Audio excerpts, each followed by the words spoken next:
Industri hukum. Industri hukum. Artinya hukum itu dibuat untuk kepentingan sesuatu. Nah, sekarang udah ada belum, Pak? Hukum diindustrikan. Hal ini terjadi di masyarakat.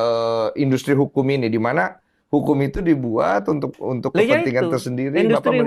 Industri hukum itu bisa ambil dari kasus ini kalau dispekulasikan. Seseorang yang bersalah, padahal yang salah banyak, dia ngaku sendiri. Kan industri. Dibuat pasalnya nanti. Menurut hukum acara, kalau Anda tidak punya bukti, jangan paksakan, dia sudah ngaku kok. Industrinya begitu.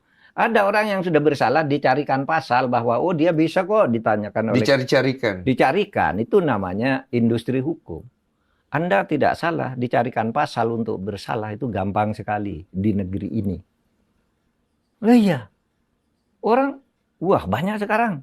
Orang tiba-tiba dilaporkan ke polisi lalu dipanggil berkali-kali, distrap gitu. Padahal dia tidak salah, tidak pernah melakukan apa-apa. Saya jadi takut, Pak. Maksudnya saya juga takut. Saya juga takut. Kalau negara kayak gini, nanti kita pun kalau sudah tidak berdaya, tidak apa gitu, tiba-tiba tanah kita dirampas orang. Ini banyak. Saya Menko Polhukam tahu itu. Anda punya tanah, rumah ini, tiba-tiba dimiliki oleh staf Anda. Maju ke polisi, Anda kalah. Karena tahu memang dia punya mengubah sertifikat tuh bisa melalui password yang dipakai di Kementerian Kehakiman. Misalnya ini PT ya, kayaknya sekian. Passwordnya ada di Anda. Tapi tiba-tiba diubah di situ. Pemerintah bilang, "Lah Anda kan punya password, kok bisa berubah?" Lalu yang disalahkan yang Anda. Padahal ini ada permainan. Notaris dipalsukan apa itu. Malah yang sekarang banyak dihukum itu orang, ada beberapa, itu dia punya perusahaan besar dirampas dengan notaris palsu, tapi menang. Yang punya semula ini masuk penjara, sekarang ini masih ada. Saya tahu itu, Pak. Tahu kan? Tahu. Iya. Dan itu bukan rahasia kan? Bukan rahasia, itu cukup banyak gitu. Banyak.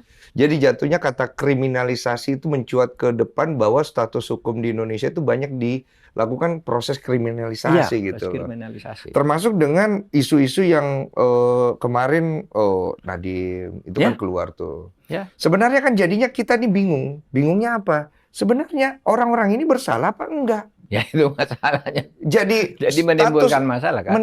Iya, hukum menyelesaikan masalah tapi jadi menimbulkan masalah. Lalu akibatnya apa? Akibatnya masyarakat bikin hukum sendiri kan? Lama-lama hukum sendiri aja. Nah itulah awal mula bubarnya negara, kita masyarakat sudah distrust, kemudian bikin hukum sendiri-sendiri, melakukan disobedience, pecah.